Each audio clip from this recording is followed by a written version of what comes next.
एक समय की बात है। एक राजा की दो रानियां थी, बड़ी रानी और छोटी रानी। राजमहल में छोटी रानी की हर बात मानी जाती थी, जबकि बड़ी रानी की हमेशा उपेक्षा होती थी। राजा भी बड़ी रानी के महल में कभी कभार ही जाते थे। बड़ी रानी अपने दोनों पुत्रों कर्ण और अर्जुन के साथ दुख और अकेलेपन में दिन गुजार रही थी। राजा ना तो बड़ी रानी की परवाह करता था और ना ही अपने बेटों की। छोटी रानी आए दिन उन्हें ताने देती, अपमानित करती। बड़ी रानी सब कुछ चुपचाप सहती रहती, लेकिन छोटी रानी को संतोष नहीं था। वह हर वक्त बड़ी रानी को नीचा दिखाने का अवसर ढूंढती रहती थी। एक दिन दोनों रानियां झील में स्नान करने गई। छोटी रानी ने बड़ी रानी से कहा, आओ तुम्हारे सिर में तेल की मालिश कर देती हूँ। बड़ी रानी उसकी बातों में आ गई, परंतु मालिश के बहाने छोटी रानी ने एक काला जादू किया और बड़ी रानी को चिड़िया में बदल दिया। चिड़िया बनते ही वह उड़कर एक पेड़ पर जा बैठी। राजमहल लौटकर छोटी रानी ने घोषणा कर दी कि बड़ी रानी झील में डूब गई। राजा ने बिना किसी जांच के इस बात पर विश्वास कर लिया।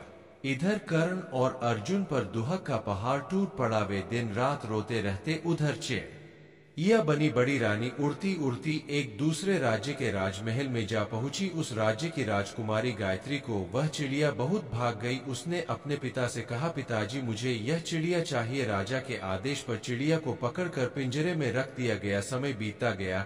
इधर छोटी रानी को दो पुत्र हुए, पर वे इतने दुबले और कमजोर थे मानो हवा से उड़ जाएंगे। छोटी रानी उन्हें बड़े जतन से पालती, पकवान खिलाती, फिर भी कोई असर न होता। जबकि कर्ण और अर्जुन, जिन्हें ठीक से खाना भी नहीं मिलता था, स्वस्थ और तेजस्वी दिखते थे। यह देखकर छोटी रानी की जलन और बढ़ गई। एक दिन जब कर्ण और अर्जुन महल में आए, छोटी रानी का गुस्सा भड़क उठा। उसने उन्हें भला बुरा कहा, मारने दौड़ी और चीजें फेंकने लगी। यह खबर राजा तक पहुंची। राजा दौड़े आए और पूछा, क्या हुआ रानी? छोटी रानी गुस्से में कांपती हुई बोली, आपकी पहली रानी के बेटे मुझे रोज गालियां देते हैं।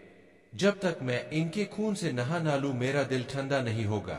राजा ने क्रोध में आकर जल्लाद को बुलाया और आदेश दिया कि कर्ण और अर्जुन को मारकर उनका खून रानी को लाकर दिया जाए। कर्ण और अर्जुन का रो रो कर बुरा हाल था, पर जल्लाद को राजा की आज्ञा माननी थी। उसने दोनों के हाथ पांव बांध दिए और उन्हें बलि के लिए जंगल की ओर ले गया। जंगल पहुंचकर जल्लाद ने उनके वस्त्र उतरवा लिए और उन्हें पेड़ की छाल पहनने को दी। कर्ण बोला, भैया शायद हमारे भाग्य में यही लिखा था। उस समय जल्लाद की आंखें भर आई। उसने धीरे से कहा, राजा की आज्ञा का पालन करना मेरी मजबूरी थी, लेकिन तुम्हें कैसे मार सकता हूँ? मैंने तुम्हें अपनी गोद में खिलाया है।